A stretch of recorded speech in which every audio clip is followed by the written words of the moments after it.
Mga guys, nandito po tayo ngayon sa Merida Queen sa Barangay San Sebastian, Agonoy, Bulacan. At nakita nyo nga po, lumalakad po ako. Hanggang bewang po ang tubig. Subdivision po ito. Ay makita nyo ang mga bahay. Ganyan po ang sitwasyon dito. Ayan. Meron nga sila ditong water pump. Ayan.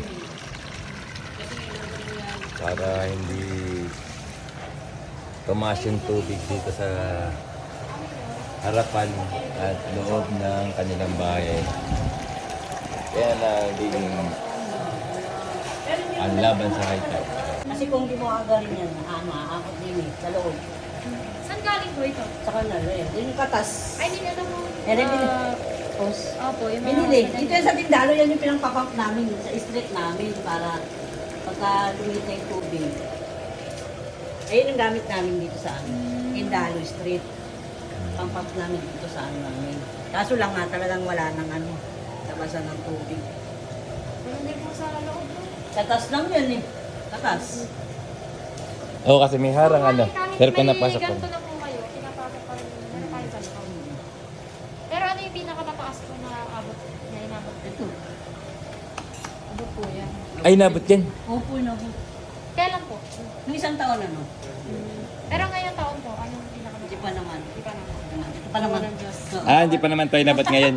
May harang. Hanggang dito. May harang kanina. Hanggang dito inabot ng tubig. Kanina. Tinanggal Yun. lang. Kanina ngayon, August 11. Nakarap taon pala inabot ito. Yung taas niya. Dito yun. Yan, ganito po sa Merida Queen. Bumaba na siya. Oh, medyo nabawasan ng... Oo. Ayun, bumaba pa po yan. Kanina hindi ganito eh.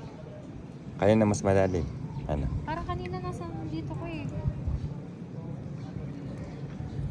Ayan, grabe po yung baha dito.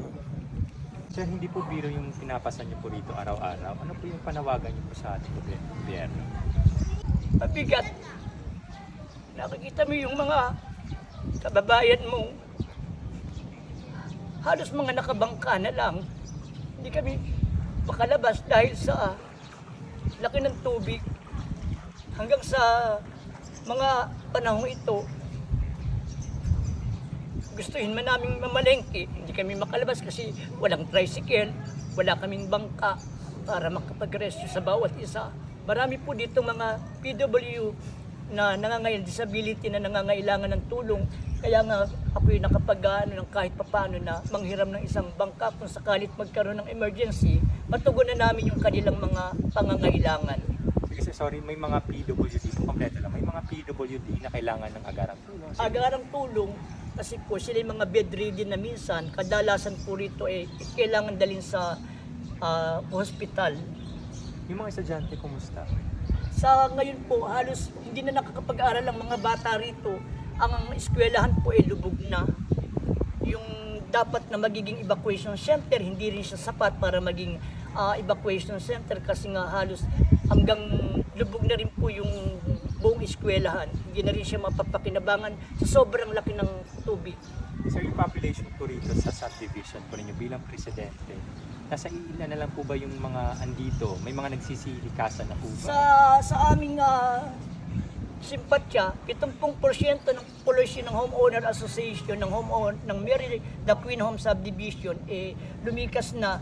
Bagamat kaming mga natitira pa ritong nagtitiis, wala namang kaming kakayanan para lumipat. Kaya kahit ganyan yung sitwasyon, kinakaya na lang namin. Tinatanggap nyo? Mahirap man pong tanggapin, kaya lang wala namang kaming magagawa. Oo nga po, parang nakikita ko dito, halos na parang mga matatanda na. Kaya parang wala na silang choice, kumbaga. Yun nga yung pakiusap ko sana, kung nagkaroon ng sapat na pondo ng ating gobyerno para matugunan yung aming mga pangangailangan, siguro hindi namin daranasan yung ganitong sitwasyon. At naantala nga panandalian ang pag-interview kay Tatay Noy dahil dumating ang kanyang misis namili ng kanilang mga pangailangan sa kabayanan ng Agonoy.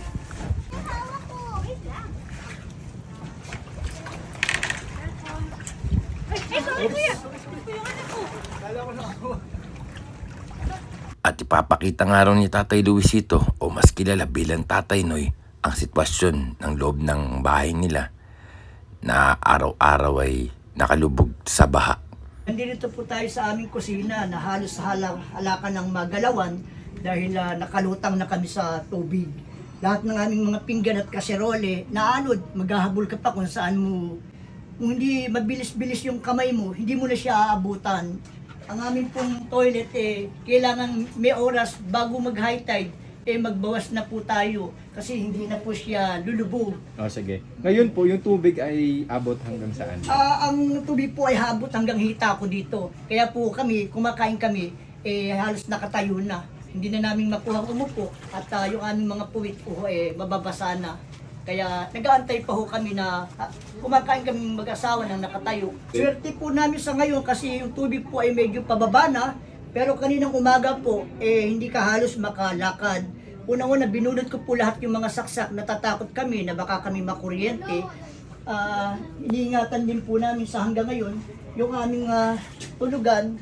Hindi kami natutulog kasi kung hindi pa ako nakapagpagawa ng double deck, baka wala kaming tutulugan. May oras yung aming pagtulog. Nakabase lahat ng aming pamumuhay sa pagtaas at pagbaba ng tubig.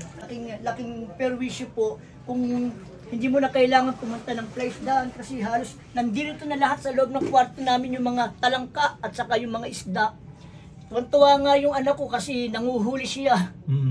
So sa ganitong sitwasyon, hindi nakakapaglaro yung anak niyo? Hindi po kasi kaya nagtsatsaga siya sa cellphone, bagamat ayoko man po sana siyang i-tolerate, ala akong magagawa. Tingnan nyo naman po, ala kaming lugaran ng lupa, puro, ito na nga siguro yung water word.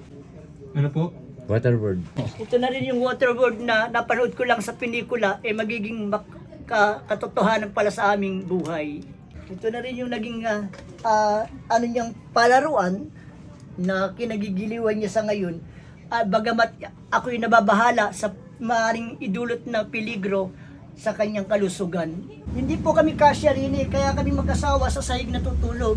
Kailangan mong bumangon ng maaga kasi lulutang ka na sa tubig. Mga anong oras? Mga alas 8 po ng umaga. Kailangan na bagamat hindi mo pa kayang bumangon at kasi nga kung magsara kami ng tindahan halos umaga na. Yung aming pamumuhay nakabase sa laki at liit ng tubig. Kami yung nag-a-adjust para sa aming mga gagawin. Hindi kami namin magawa yung mga dapat naming gawain kasi nga sa laki ng tubig. Mag-aantay pa kami ng liit para lang lahat ng oras pagkatapos pa pong lumiit yung tubig. Lumiliit siya ng mga anong oras po? Lumiliit po siya ng mga, halimbawa po merong ganyang habagat, halos hindi na ho siya lumiliit.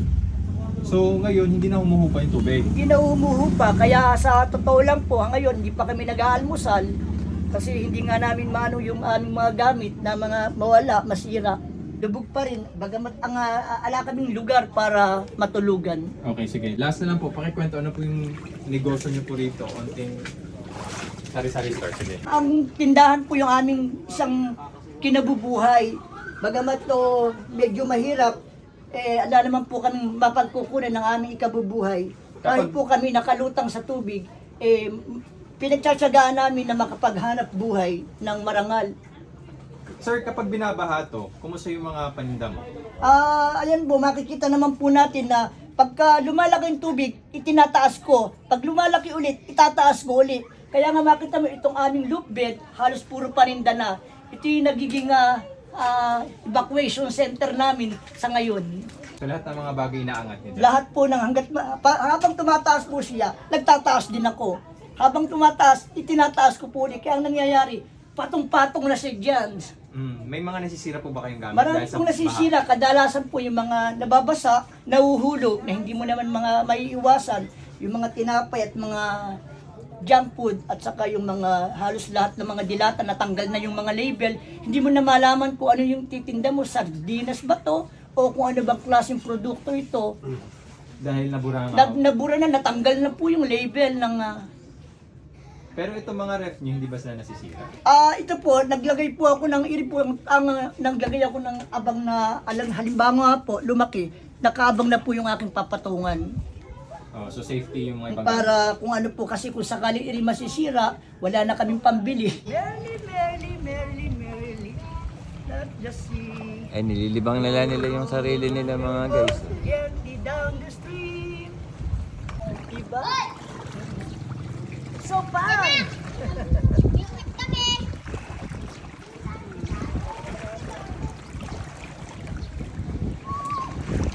Ulam, baka tayo hulog. Kabangka, nilibang nila yung mga sarili nila mga guys. Para hindi sila ma-stress sa bahay. Pamingwit ka ba?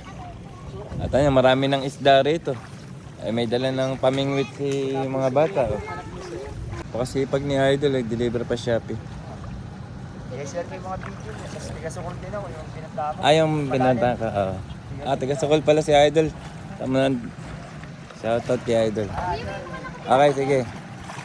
Mga gumagamit ng water pump. Ganito nga ho ang itsura ng Merida Queen dati.